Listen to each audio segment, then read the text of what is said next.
Thanks for listening to the Born to Late podcast, where we, Josh and Jay, interview musicians, record label owners, and all sorts of players in the world of underground music. Tonight, we are pleased to welcome to the program Adam Turkel, whom you may know as a pop artist or as a glam punk rock and roll musician extraordinaire. Adam has been designing punk rock t-shirts, posters, etc. since the 90s. He is the fourth alumnus of Palato Records to appear on our show, having been the lead singer of Baltimore glam punk standouts The Beatings, who released an amazing EP titled Kiss on the Cheek that I consider to be one of the label's best releases.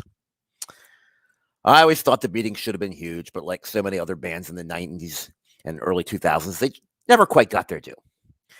Adam has continued to make music over the years as a solo artist and a member of other bands such as Treasure Island. He's currently one half of the Nuggetarians, a lo-fi rock and roll duo based in St. Petersburg, Florida. The Nuggetarians are set to release their debut LP this summer. Adam's t-shirts and posters are currently available for purchase from his website, adamtpopartist.com. Without any further ado, it is a pleasure to welcome Adam Turkel to the Born Too Late podcast.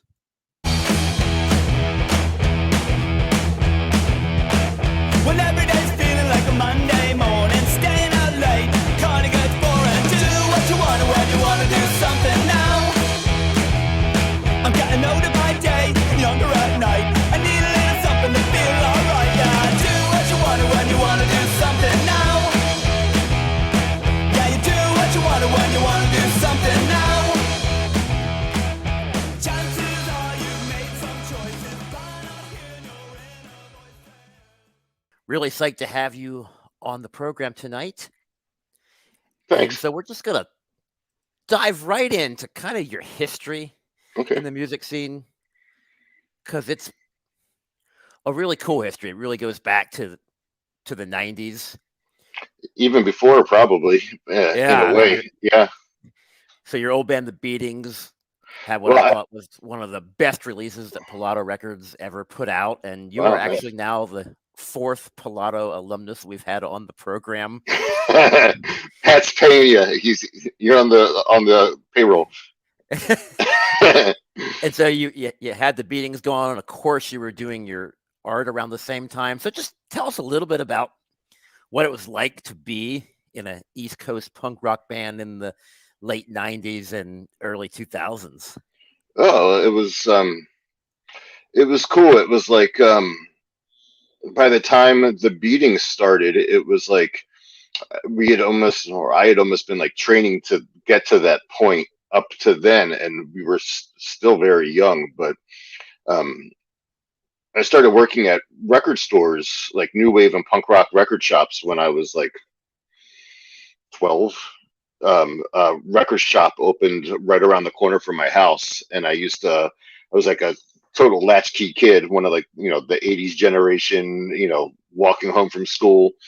I'd stop there after school, and they would just put me to work. They were like, if you're coming in here every day, here, put away these 45s and you can take some home and tape them or whatever. And um, I started hanging out at the record shop, and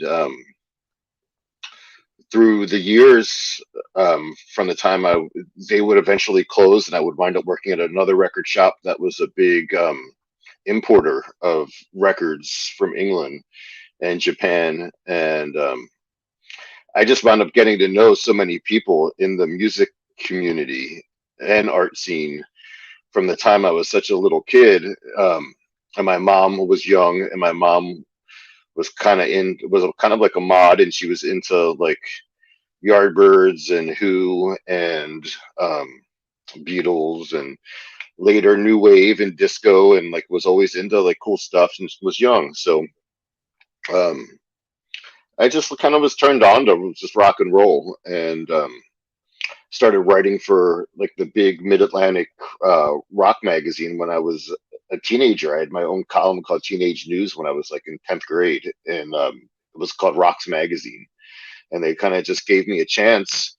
I was writing record reviews, and by the time I was, I guess, like 18 or 19, I started playing in a band called the Beauty Queen Killers, and they were all like guys in their older 20s, and they seemed like ancient to me, at the time, um, but they were like glam rock guys. And the guy who was singing for them previously was this guy Dan, who sang with the Slicky Boys for a little while, and he put out that Alice Cooper cover 45. And I was like totally Johnny Bravo. I fit the suit.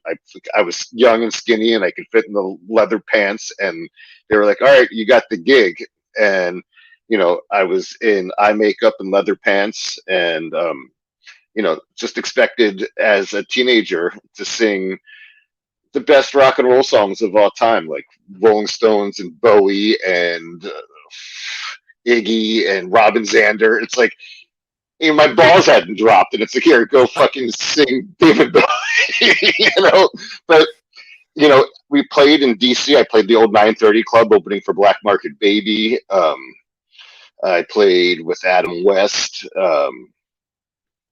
We played with the Reprobates, You Bangies, in DC. All those shows were in DC before I started the Beatings. So around that time, I I was in college. I was working at the record store. I had gotten all my friends a gig at the record store. So it was kind of like, this was like, I graduated high school by this point, mid 90s, 94, 95, Beauty Queen Killers, 95 probably. And I'd cut my hair short. Our crew, it was like a cross between that 70s show and Kids, with glam rock and stoners and deadheads. And but we were like all arty kids all working at the record store together. And like, I started going to art college, and I was DJing at the strip club, and I was bartending, and I was working at the record shop, and I was writing for the magazine, and I started working at Rudy from Jackpot, his shop Sticky Fingers, and he started American Punk magazine. So like, there's just so much going on, and it's just so young and so full of energy. And like, once I got that taste of playing shows with the Beauty Queen Killers, I had started writing my own songs, and it was like, I don't want to play with guys that are older than me. I want to play with my friends. So some of the guys that, the drummer in the Beatings, Kevin, he's been my best friend since second grade. And some of the guys that we worked with at the shop together, they had started a band. And my buddy John, who was in the first formation of the Beatings, he lived at his folks' house out in the suburbs, by the record shop we worked at. And at this point, I was living down in the city with Jason from the Reprobates, and his house was kind of like a nice little layover on the way to work. Like, we would crash at his house if we were out in the suburbs and we were going someplace or whatever, and we would jam and we'd write songs. We were creative, and the Beating songs started to come together. I was writing them, like, I'd get up in the morning when I was living in, Hamden, and I'd go to work at Rudy's shop on a Sunday, and I'd get up early and go and just climb on the buildings of Fells Point and smoke cigarettes and take a little notepad and write. I wrote all those songs, Kiss on the Cheek, all of them, like early in the morning on Sundays, like sometimes not going to bed at all, like going straight from the strip, DJing at strip clubs, or, going from bars and meeting people and just like going to work in the same clothes that I was in. And it was a magical time. It was pre-internet, I could kind of like own my craft, and like, no one's had to see me fall on my face or like make mistakes. We got to learn and have fun. It was great. It was like the last little sliver of freedom before the internet, was like those early Beatings days, really. That must have been a kind of amazing at that time, with like, you probably got to play with a lot of cool bands in Baltimore, plus a lot of the touring bands that came through, I would imagine. Yeah, it's like the great thing about playing in Baltimore, it's like, Baltimore didn't have a lot of we had some big bands, like especially in that punk scene. We had the Fuses, who were killer, Jackpot were killer. Jackpot played like, they played when big bands came through town. Like Rudy always got like a good opening spot, like D-Generation shows and stuff. But like, they wouldn't play on a Wednesday. Like, when we were young and we started, we would take like every gig. There was a while that the Beatings would play like once a week, twice a week. We would just take every show that we could get, and it was like, if you were playing in Baltimore, you had to be good.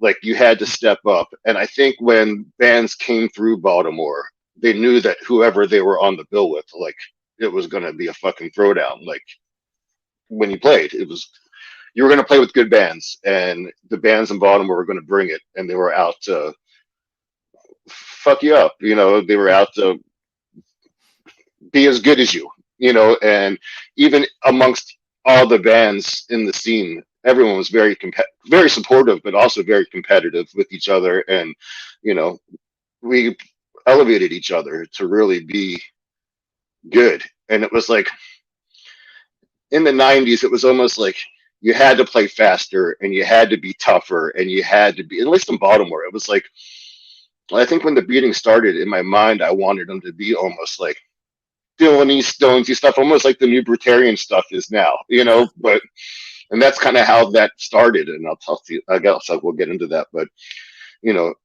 it was youthful energy, and it was the era. It was like, you couldn't stop it from being 120 miles an hour and just that, bombastic. But it was awesome. It was great days. We played with Sylvain from the New York Dolls. We played with 999. We played with Backyard Babies. We played with Jeff Dahl, the Trash Brats, Texas Terry.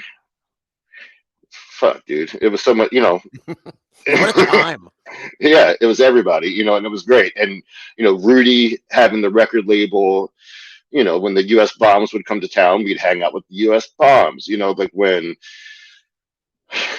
you know, Mike from the Stitches would come to town. Rudy was going out to California, and because of his connections, he was bringing back all those records from California. All the Stitches, all the Pilado stuff. So we were just getting it all. We had Reptilian Records up the street too, Chris X. So we would go to him for the punk singles and for reggae, and we bop back and forth around town, and it was a good just little nugget of rock and roll time. It was really awesome, and great local bands. Glenmont Popes, Putouts, endless, really awesome. I remember hearing that Pilado EP and just being blown away by it. How'd you end up doing a record with Pilado? Well, love the label, like that first Pilado comp, the black and white one with prostitutes and dime store halos, and that was one of, like, to me, that should almost be rigid on vinyl. Like, that's like one of the defining punk records of the 90s, in my opinion. I wish we were on it. Yeah, and I don't remember how we got hooked up with Pilado.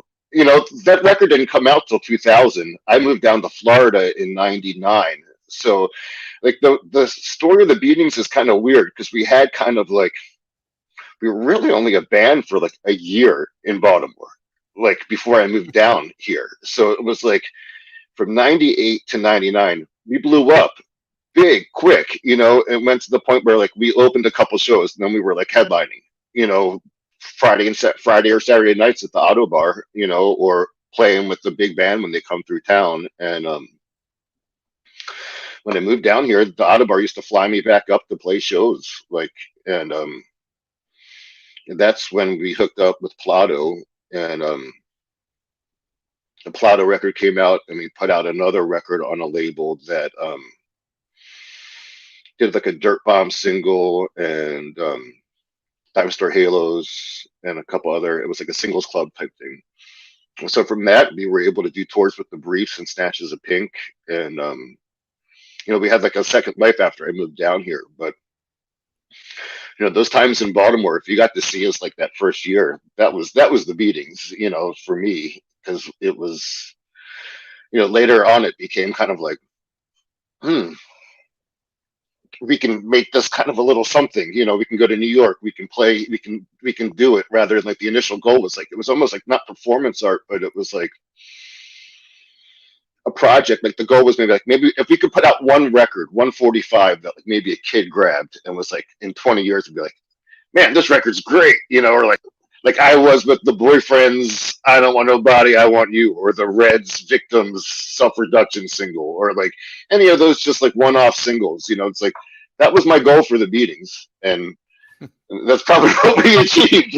So mission accomplished. Maybe if there's I know a couple of kids, adults at this point, have come up to me over the years and have told me that it was a record that was big for them at a certain point, at least. So that's cool. I'm glad that we were able to accomplish a little something. There's a memento, at least an artifact from that time period. There's 3 singles. How about that? So there was a third single?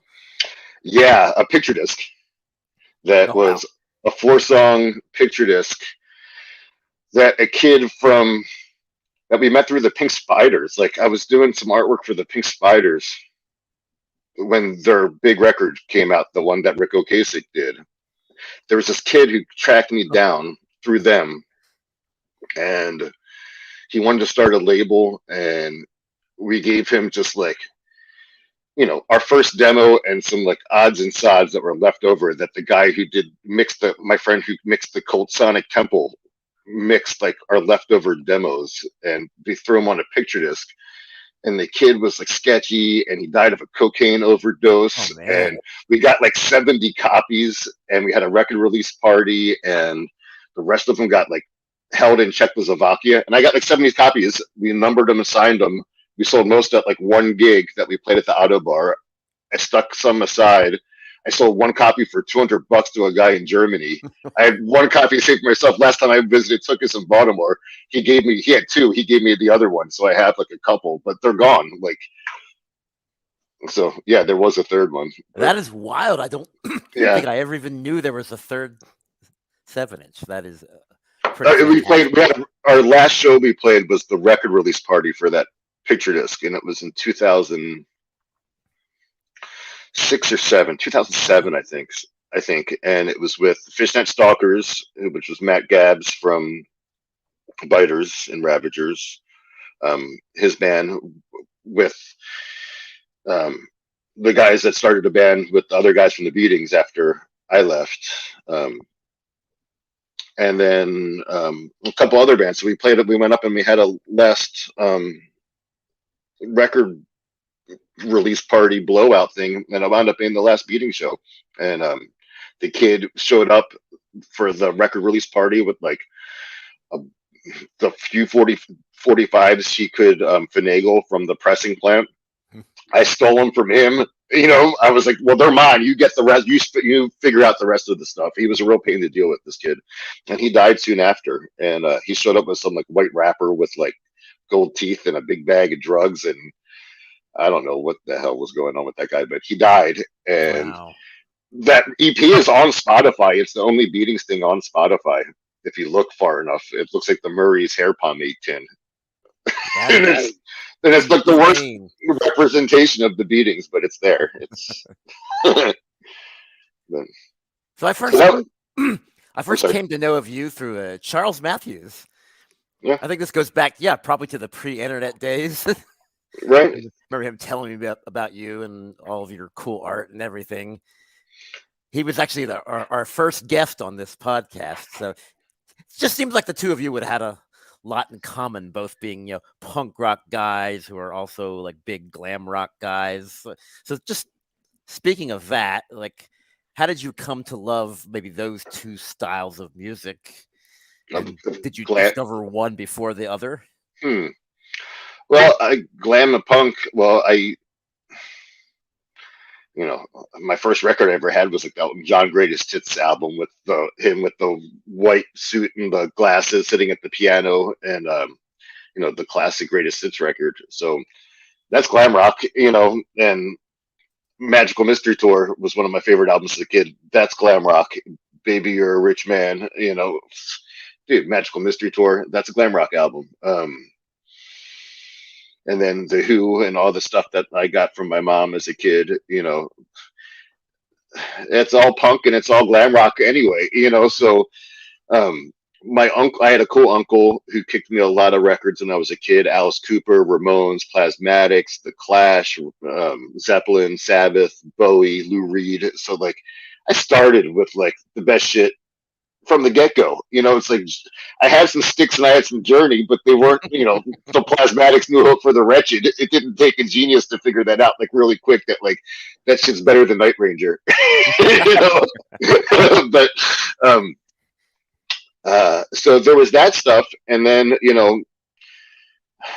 if that was early 80s, then Ozzy with Randy Rhoads came out, and Def Leppard and Motley Crue. And, by that point, the Clash were singing about Cambodia or whatever, and, I'm 9. I don't know what they're, and like, Elvis Costello, I'm not smart enough for that. It's like Def Leppard don't have mustaches. They look cool. They look like they're about 4 years older than me. It's like, hey, man, they don't look like John Lord or Claude Schnell. They look like, they could be like the guys up the street. And they rip, So to me, like Shout at the Devil and Too Fast for Love and High and Dry was punk music as a young kid. So like that was glam, that was punk. And then there was Hanoi Rocks. And once I found Hanoi Rocks, but and through Def Leppard, becoming an early Def Leppard fan, I found Sweet and Slade and Mott the Hoople. Like I'm talking like when I was in second grade, like reading interviews. So I'm like, fuck, I need Mott the Hoople's greatest hits. And I would walk to the record store and they would be $3, and I'd follow away some Canned Heat records, and he'd send me home with like I remember when like a Motley Crue record came out, and I went to go and buy the Motley Crue record, and he was like, don't buy that shit. Take the New York Dolls like home with you, and if you don't like that better than Motley Crue, come back and I'll give you a Motley Crue. So like, they were looking out for me as a kid, even like, and so from then on, it was like Dolls, Thunders, Iggy. And, that was contemporary music at the time. Now it sounds like, wow, this kid liked Johnny Thunders. Like, they were out. They were putting out records. So it wasn't like, it wasn't like you could go into maybe Sam Goody and find them. You could. They were there. They were just like on cassette or whatever, in the budget bin or in the cutout bin.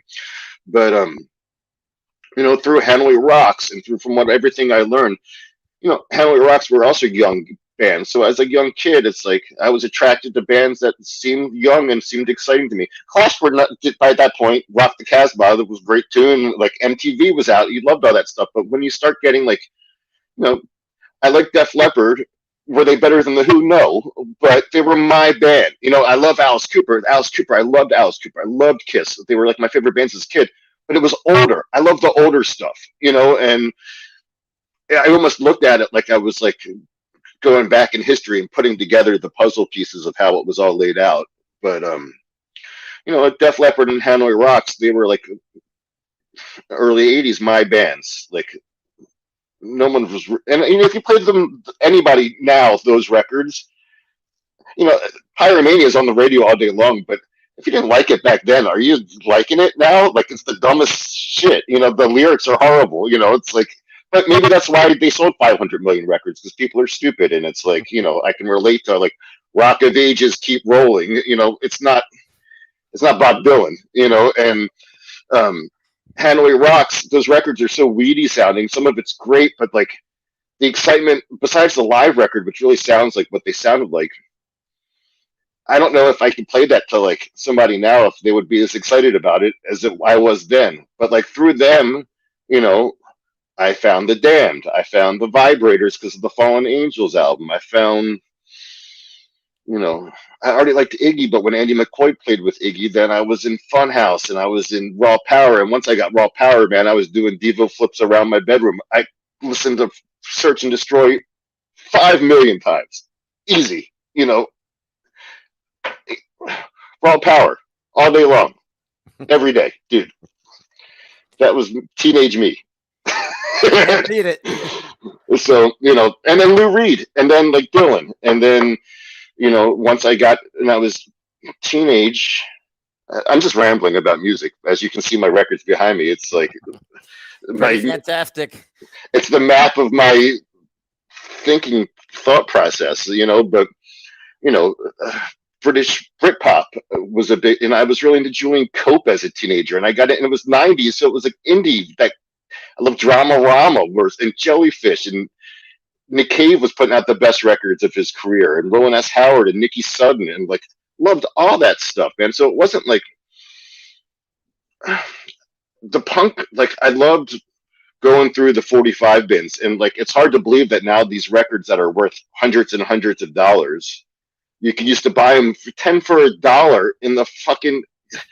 I used to buy, even as like a teenager, like the guys would come in with their little ponytails and their turtlenecks that were punks in 1978, buying all the shit that they would read about in Trouser Press, and now they're buying Swing Out Sister cassettes and Level 42, and you're buying their Hillside Strangler 7 inches for 10 cents, and you're taking them home and you're putting them on tape and you're giving them to your friends and you're playing them in your car, and it's like you don't think of them as like they're iconic records now. They're just like great tunes, and they're just like it's almost like they're like Flintstone jingles. My girlfriend is a rock, and like I don't know, but I love so punk.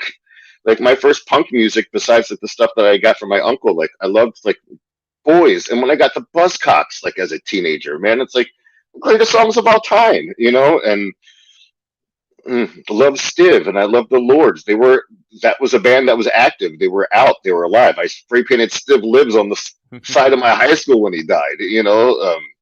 That's what I loved. Lou. Every new Lou Reed record was just like you studied it like the Torah.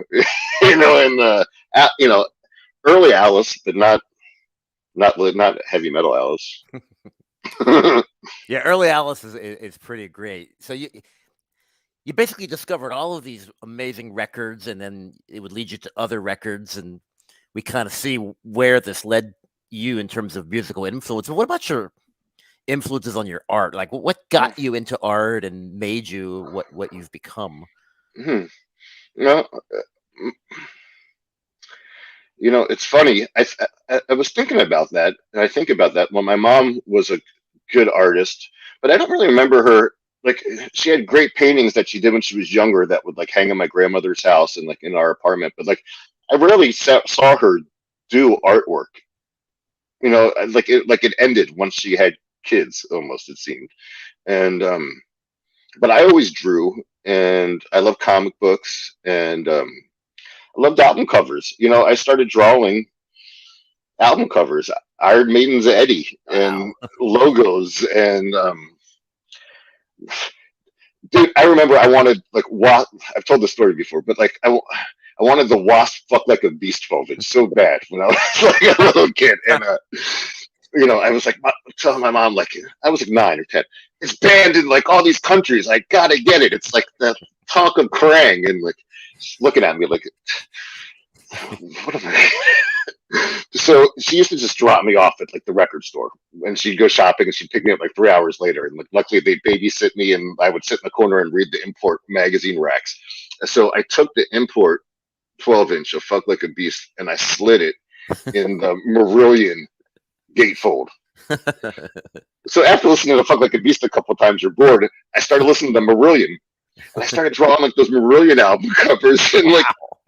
And I liked that stuff, and I started liking that music too. And I don't like Genesis, but I like Marillion.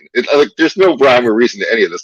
And so album covers, and then Warhol like was alive and was huge, and like was a big influence. And John Waters, living in Baltimore, like we would go see John Waters movies in the movie theater. My mom used to take me to Edith Massey's shop in Fells Point when I was a little kid to see Edith the Egg Lady, and I remember just thinking how great she was, and like going to see Polyester and Pink Flamingos, and like those are fucked up movies for little kids to see or for anyone to see. But there was just Baltimore had like just a weird kind of trashy aesthetic to it that was the big influence to me. It's like I also love Marcel. Like I love Marcel Duchamp, and I love like the Dadaists, and I love like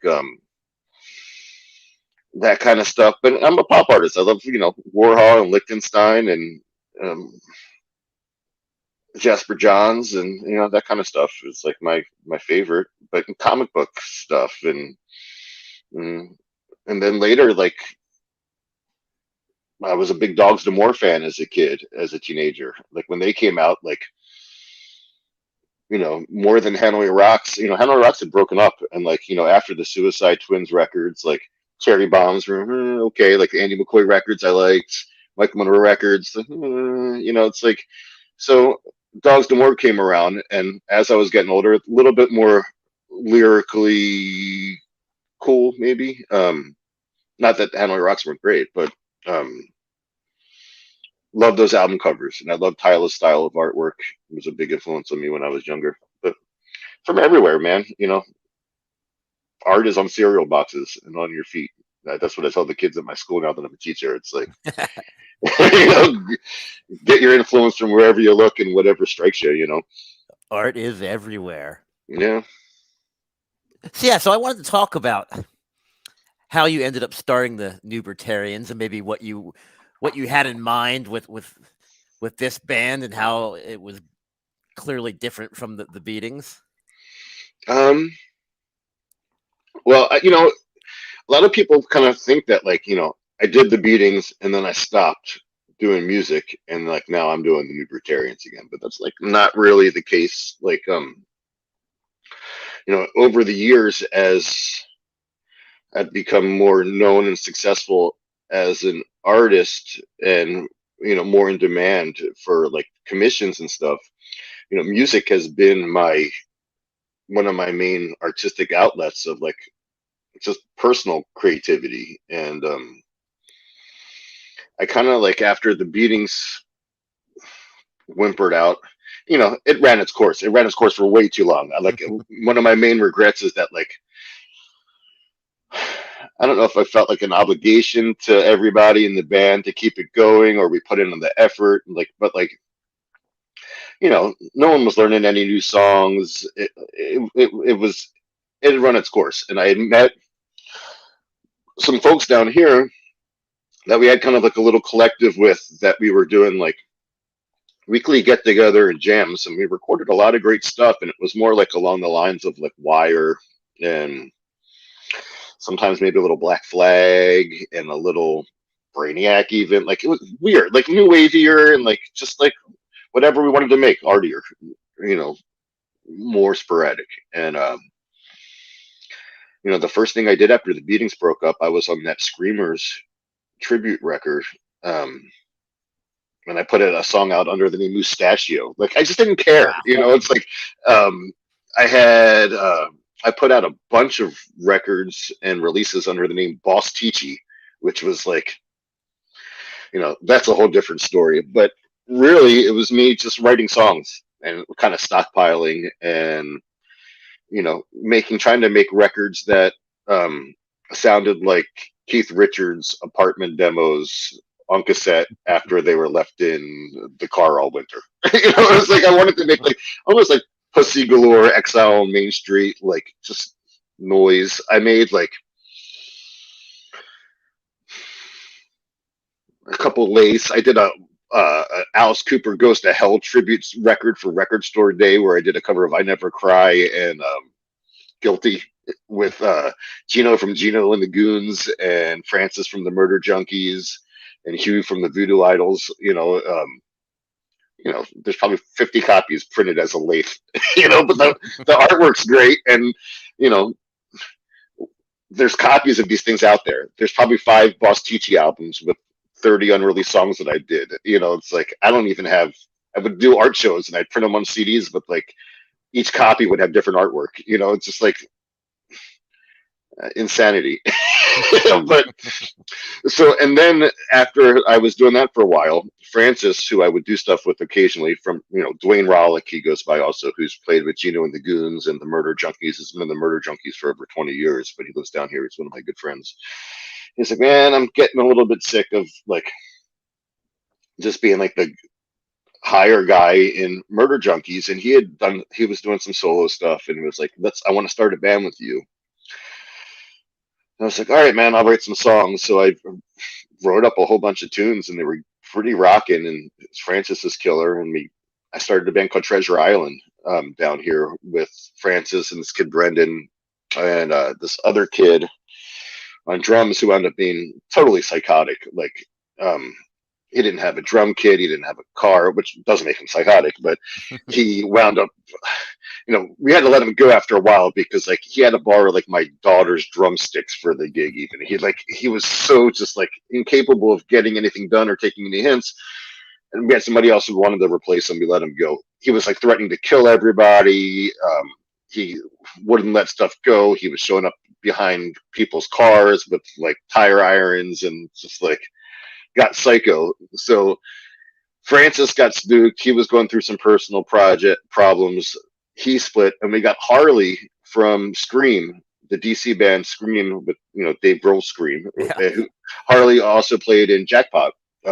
He did the European Jackpot tour and was just happened to be living down here. So then, like, we had a killer band. We had Rob Sexton, who was in I forget what the fuck his band's called. I don't know. They're popular down here. They've been around for 100 years. Slap of Reality. But he also played with Cherry 13, Electric Frankenstein offshoot at some point, and has like a punk rock history. So we had like a good little super group, like powerhouse group going.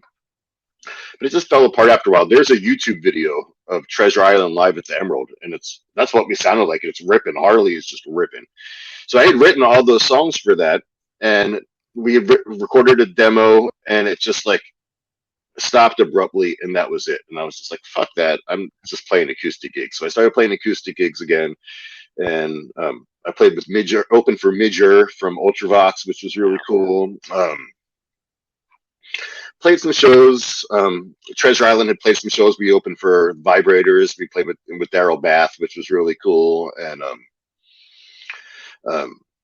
I had the bug kind of a little bit. I did another Boss Ticci record. I did 2 Boss Ticci records after Treasure Island. I did one that was like all 70s covers, unlistenable, like MIDI sounding. It was called MIDI machine music. It was like metal machine music, but 70s AM covers. And then I had done another record which I really liked called End of Time, which was kind of the nucleus of New Brutarian songs.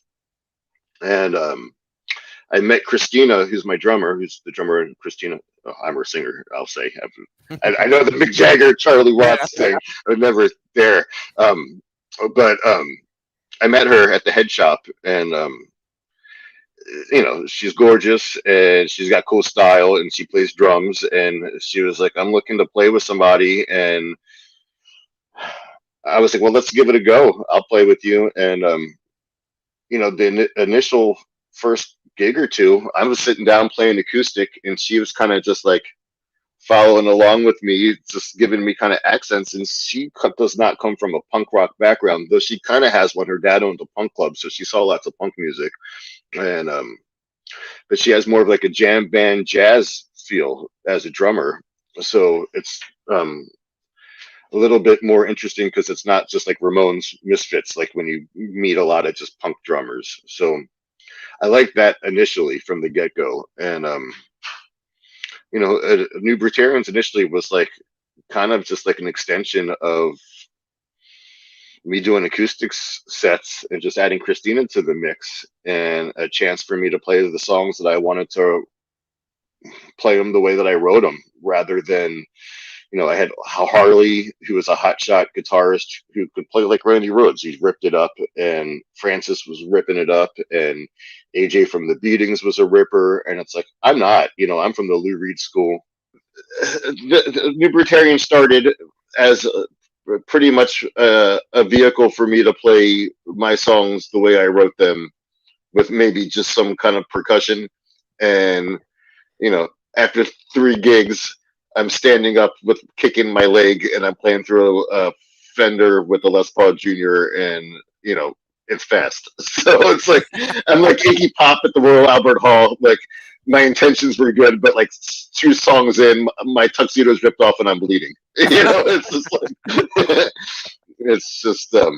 it's the way it goes. But it's been cool because we've gotten good, and it's been 2 years of us playing together, and we got tons of songs stockpiled, and I got a list of 11 songs right here ready to go for the next record. Oh, wow. And I got a few of them already demoed, and it's like I'm always excited about the new ones. And I got old songs that are good that I don't want to fall through the wayside. So it's like it's just a matter of getting them recorded. It's like for all the things that I have figured out how to do, you know, you gotta book studio time and you gotta get the shit recorded right if you want to like someone to put them out for you. So it's like, you know, that just takes time and money that, you know, it would be nice. It's nice that someone's, you know, willing to put out records for you, but like you still have to, you know, especially with COVID, you're not gigging like you used to. And like, you know, when you know you have a record coming out, you know, we haven't been gigging as much because when the record comes out, I want to make a big deal of like a record release kind of thing. So it's not like, all right, we're playing like, I don't know, you know, we played a festival a couple last month, which was cool. And, you know, just waiting, you know, the record's been ready for that's about to come out, you know, been ready for like a year, you know, it's been done for a year. So, I want to exhaust it probably for the next, you know, till the end of the year, and have hopefully by the end of the year have the new record in the can so we can get it off the press and, you know, keep it going because it's been fun, and if people seem to be interested in it, So, why what can not you keep it tell us rolling? about the new album? It's called Hysteria. Speaking of Def Leppard, no, it's named after the Human League record, and uh, you know, it's a combination of just like our maybe the main songs of our set for the past year, maybe, but and a combination of songs that were just like written during the pandemic too. So, um, and some songs that we like. There's one song we recorded with Gino from Gino and the Goons at his house, like in his little home studio during the pandemic when it was like still scary. Like, can we see each other? Can we be in the same room with each other? Like, can we make rock and roll music? So it's like we did a New York Dolls cover for a tribute record in Istanbul with Gino and a couple other songs at the time. And like, so there's a song with him on that record. I think maybe one or two songs we did with him on the record. And the rest we all did with Billy Summer from, who's a great guitarist and musician down here in St. Pete. He's in a band called Luxury Maine and plays in Hotel Life and is the guitarist in the Black Honkies also. So he's kind of like his own little one-man Svengali show down here. And it's been great playing with Billy. He's someone I'm glad to have on board, and he makes the record sound good, and he's someone who's easy to work with. But I'm playing bass on mostly everything. I'm playing guitar on mostly everything. I'm playing keyboards. Christina's playing drums. She sings lead on one song. I'd love to have her sing some more on the next record because she's great. And, you know, people seem to like when she sings more than me. I don't know, more than me, but, you know, it's a nice break, I think, for me, maybe. So there's that. And my daughter plays piano on a song. Gino plays guitar on a song. So it's mostly just me and Christina. You know, it's a fleshed out version of what we do. I tried to make it conscious to be representative of what we sound like live, but just being fleshed out. So though there's keyboards and there's bass on it, you know, I didn't want it to not sound like we do, you know. So I think it sounds like us. It sounds like the best version of us, I think, you know. And you know, still very punk rock, still very much like recorded fast and, you know, under duress during the pandemic, you know, for very non-existent money, you know, trading time for paintings and stuff, you know. So it's just like wheeling and dealing, you know, making this record, and looks great, you know, and hopefully it sounds great. There's a Treasure Island song on the record because I can say I confirmed. We've been kind of keeping secret what label the record's going to be on, but it's going to be on Alien Snatch out of Berlin, and I don't think when I gave him the initial record, it had like another ballad on it and another song, and it wasn't like punk enough for him. And I gave him a Treasure Island song. So one of like my favorite songs to play live, one of the ones that goes over well in the new Brutarian set called Barter Baby, that was supposed to be on the records, not on the vinyl. When I do the album on Spotify or the streaming services, it'll have Barter Baby on it, and the Treasure Island song will just be like a vinyl exclusive for the wow. Alien Snatch release, which will be cool. And Barter Baby will be on a single that Sue Records going to be putting out later in the year. That's handed in; it just has to get pressed. So the single Sue's putting out is going to be "16 Savior," which is a song off of Hysteria. Barter Baby, which should have been on the vinyl, and a cover of Translator's Gravity. So, and you've got some videos coming out too. Yeah, we filmed a video of a song called New Muse, which is on Spotify. We put out the New Muse EP as like a teaser for the album with 3 non-LP tracks. There's a version of Fleetwood Mac's "Go Your Own Way" on the EP, and Barter Baby, so you can hear Barter Baby, that should have been on the record, and a song called New Brutarian, which started as a cover of Iggy's Fun Time. We just changed the lyrics around so it wouldn't have to be a cover. And I don't know if I should have even said that. Everything comes from somewhere, Josh. But yeah, so I don't even remember the question, but yeah, New Muse is going to be the first video. We filmed it on a rooftop in front of the Don Cesar Hotel a couple weeks ago, and we're filming a video for 16 Savior next weekend.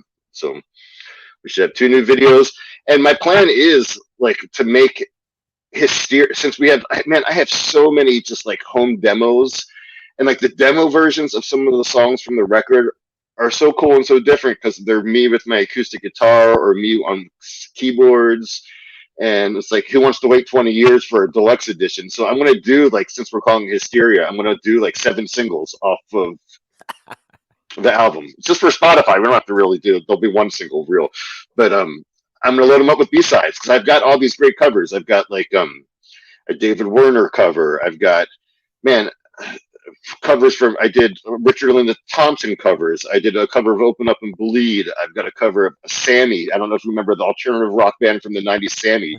Tales of Great Neck Glory, great record. I did a Sammy cover. But there's tons of covers. I've got these like some pretty like disturbing ballads. Maybe like there's a couple that I kind of maybe want to hold over to the next record. The next record will probably be on Sue, which is the label that did Richard Bacchus's album, and just did a single from Hector from the Zeros and Steve Bass from the Double Dogs. But Ryan, who runs Sue, he's a cool dude. He has a guitar company and an amp company and pedal company, and is putting out records and really wants to have like a sympathy for the record industry type vibe, and cool. Kind of, I think from what I can tell, kind of revisit a lot of us guys from the 90s. We were young, like, it's funny, like I was young in the 90s. It's like I feel like the same age as everybody now. But like for me, it's like I am tickled pink to be, included in the same roster with Richard Bacchus and Steve Bass and those guys, because like, heroes, you know what I mean? And it's like, and to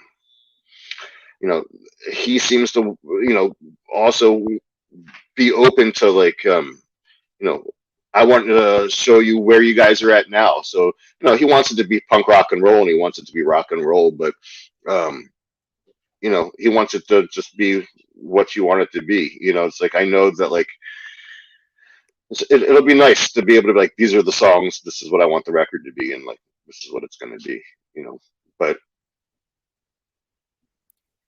so that's what it is anyway, When I knew that we were going to have you on the show, I knew I wanted to talk to you about some bands that you and I Okay. both like that maybe not everyone listening is into, although they All should right. be. Okay. And so, I mean, Hanoi Rocks. All I right. can't We imagine talked about them.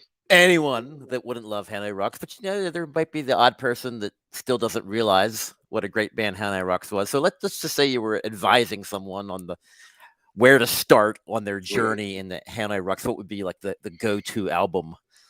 No, dude, it would be the video, all those wasted years video of them at the marquee. That's it. That's them at their best. That's them punk. That's them, not neutered in the studio. Even though it's kind of recut in the studio, like any like major live record. But if you watch the video, you get the energy, you get their vibe, you get their look, you get the energy. So yeah, all those wasted years.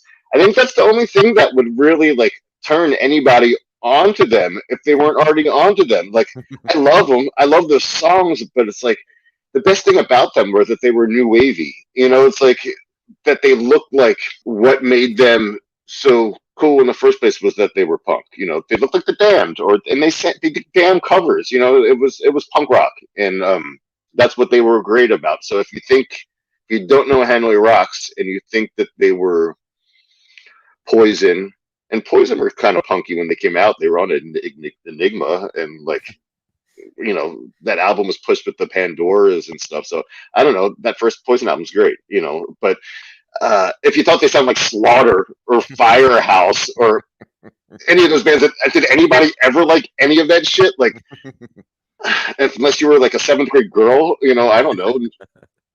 No, so if you don't like Hanoi Rocks because of the way they look, then you probably aren't going to like them.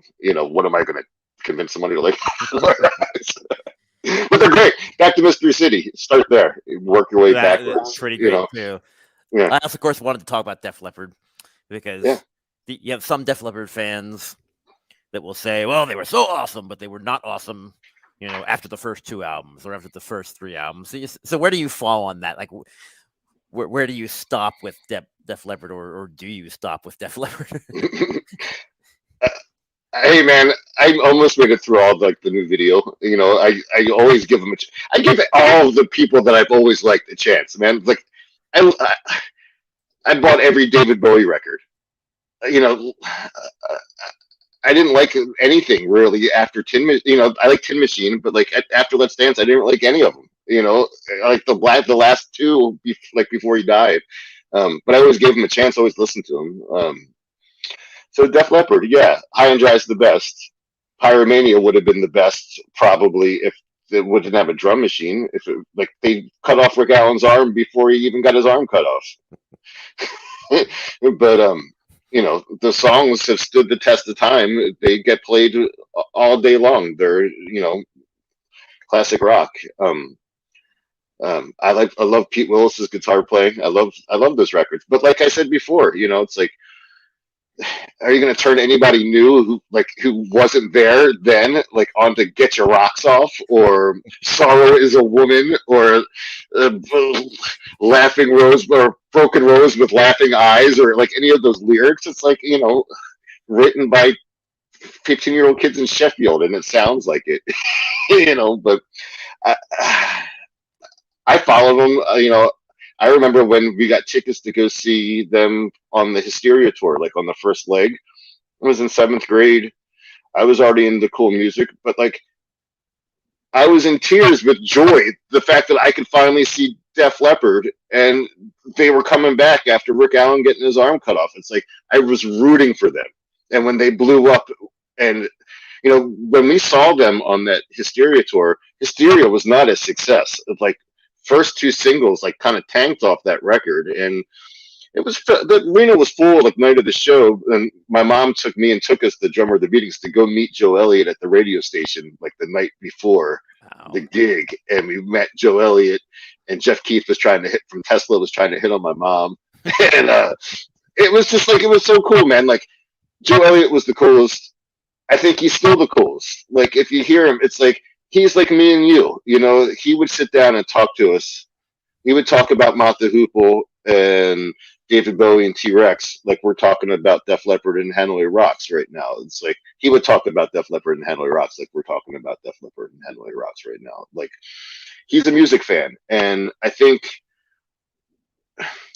most good musicians are music fans. How could you not be? Or good songwriters? Like you have to absorb all that stuff. But to answer your question, yeah, I thought Hysteria is great. I like it better now, I think, than I liked it then. I don't think I need to listen to. I don't know if that's the case, maybe, but like you don't need to hear pour some sugar on me or Armageddon it or any of that. But I love the song Hysteria because it's Heroes by David Bowie and it's great. It's like same chord progression and but there's a million guitars on it, and it's just like I love the production and I love that it's weird and I think it's a weirder record now than it was then. It sounded so futuristic and glossy back then, and now it sounds like futuristic and glossy but dated, at the same time. But it sounds like Tron, the video game. It's like the Tron, the video game of records. But I like him. And, it's like, once Steve Clark died, forget about it. But Hysteria had some great B-sides. And like Def Leppard, man, I always root for them. They're out there headlining stadiums, right? So, I think if you want to listen to the New Brutarians, if you want to mix like Leonard Cohen with Def Leppard, if you like Leonard Cohen and Def Leppard, you might like the New Brutarians. That is excellent. Like that would, if I didn't already know the band, that would make me want to go buy the record. Right. It's like if you like Bob Dylan and you like Tiger Tales, check out the New Brutarians. I think you've got your TV commercial already now. Mm-hmm. So as we wrap up here, could you tell us a little bit about where people can go to check out your music and maybe check out some of your art too? Cool. Well, I've got a website. It's called adamtpopartist.com, and you can buy. I've been a gig poster designer for over 20 years, and I've designed posters for tons of legacy acts from punk and classic rock, everyone from Santana to Public Image to Stiff Little Fingers to just doing Uncle Acid and Afghan Wigs this week. So if you go on my website, there's prints for sale, posters for sale, t-shirts, and some New Brutarians information, and Instagram at the New Brutarians, Instagram at Adam T Pop Artist, Spotify New Brutarians. That's all out there. Well, I want to thank Adam Turkel for joining us on Born Too Late podcast. It's been Josh, a pleasure to have you.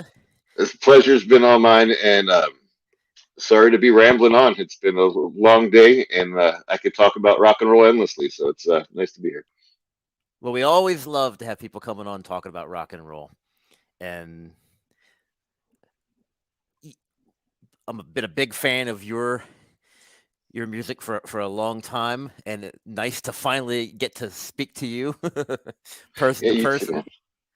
Like I said in the beginning before we went on air, I appreciate your support all these years, and Josh has been giving us positive reviews in publications since the meetings days, and man, your support makes us want to keep doing it, man. And that's why we do it, for the positive reaction. So it's awesome, man. Always a pleasure, and looking forward to being able to write about the new album. Yeah, man. So real quick before we hang up, I'm working right now for July, a big art show down here with these large punk picture sleeve paintings I'm doing.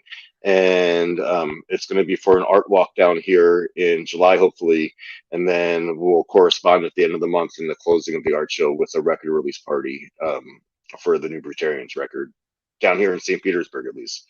So if you're coming through Florida in July, there will be some New Brutarians activity. And then we'll take it from there to see where else we may be coming your way. That sounds fantastic. Yeah. And thanks to all of you for joining us. Thank you. Listening to the Adam Turkel episode of Born Too Late. If you like what you hear, do us a favor, leave a comment, give us a rating, and We will see you on the next episode of Born to Late. All right.